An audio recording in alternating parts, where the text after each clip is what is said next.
Imagine if challengers were allowed to bring their phones while filming. They arrive to an intense daily challenge where they have to eat, swim, and run to finally get to a final puzzle. One challenger goes and Googles how to solve a tanagram puzzle. They then find an answer key and win. And that, ladies and gentlemen, is not a loophole, but just a vivid dream I had.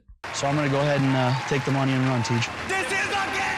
Hey guys, what's up? It's Sorky Revolution, and today I will be talking about some more loopholes challengers have found in the game. Some debate that these loopholes will be straight up cheating, but I argue that finding out ways to break the game without actually breaking the rules is a very helpful skill to excel in some of these games. We have a bunch more to cover in this part, two of them being from the most recent season, Double Agents. Let's get right into it. Let me start off with an honorable mention, and this loophole came from Big Easy on the Duel. He went into the ICANN elimination against Nehemiah, and yes, ICANN is probably the worst elimination in challenge history, as one player can't compete at all. But Big Easy really found a way to put this elimination into his own hands. In this elimination, you bid on how many items you can lift. In this case, it was logs. Big Easy knew he could lift any and all of the logs available, so he started the bid really high, and every time Nehemiah kept countering his bid, Big Easy just kept going until they reached a limit, which actually isn't fair and they should have prepared for more logs, but Big Easy got to lift the 165 logs, and he did so with ease, sending Nehemiah home, who really had no chance. Alright, Eric, how many of these logs do you think you can lift? 80. 85, 91, 92, 100, 101, 105, 106, 115, 121, 125, 126, 160, 161, 165.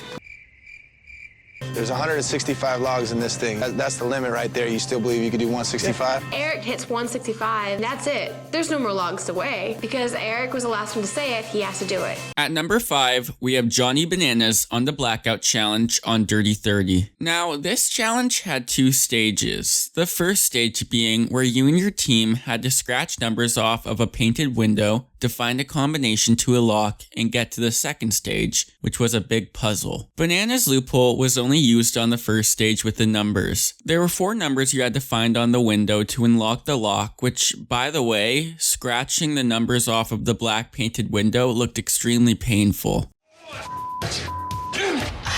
I know. Razor sharp flakes are embedding underneath your fingernails. There are actually forms of torture where they shove slivers of wood under your fingernails, and this is pretty similar to that. Okay, that might be overreacting just a little bit, Johnny, but what Bananas did was stop his team after they got 3 numbers and just scrummaged around with the lock to find the final number. He did this pretty instantly, and they had a substantial lead on the challenge. Now, they didn't win as they couldn't do the puzzle, but this loophole gave them a very big head start, which is usually a huge advantage. This is only number 5 because of all the rest of them, this one didn't really help them in the long run. Johnny's got the best strategy. As long as he's got 3 numbers, he's gonna fool around with the lock until he finds the last number that works. Got it. We hear another team bust out. I'm kind of panicking a little bit. That's just a head start that they have on us to finish this puzzle. The next loophole I want to talk about is Anissa on the first daily challenge of Double Agents called Mission Decryption. This daily challenge was fairly simple. All you had to do was run up a steep hill to get an answer key to a puzzle. When TJ blew the horn, everyone started running as fast as they can up the hill. And most people watching had their eyes on Lolo as she ran at a crazy fast speed. But if you look at Anissa, she did something quite genius. Now, Anissa is the slowest runner of all the girls, but when they start running, you can see her stance change a little bit. She doesn't go for the hill. What she does is she goes around the hill to where the other women are going to come down from. As you can see, she is already there when Lolo comes out from the other side. What this allowed Anissa to do is conserve energy, but not only that, Anissa is probably one of the physically strongest girls there. So she knew that whoever came down from the other side, she could most likely take the answer key out of their hands. And by saving her energy by not going up the hill, she had a fresher mind to do the puzzle. Anissa won this daily challenge, and I completely credit it for her loophole of going around the hill to save energy and to get the answer key a better way. The overall winner of today's challenge It's Fessy. by over a minute. Wow. It's Anissa. At number 3, we have another loophole that Johnny Bananas came up with. This was during the Free Agents Final. It was the second stage, which started with a 10K run. After the 10K run, you would try to build a puzzle of cities going in order from north to south. Let me start off by saying, in this checkpoint, Bananas and Devin were partners, so right then and there, during the run, that put them behind quite a bit. Every other pair got to the checkpoint before them, but none of them could figure out the puzzle. I don't blame them, I couldn't have done this puzzle at all. I suck at geography. What Bananas realized is that the pieces of the puzzle were cut from a tree. All you had to do was put back together the tree. Once you do that, it doesn't matter if you know the locations. You just need to rebuild the tree by lining up the wood like it was never cut. Bananas realizing this is what made him and Devin the only team to complete this puzzle, as everyone else just timed out. The other two teams, well, they're not that smart. I got a better idea. Watch this.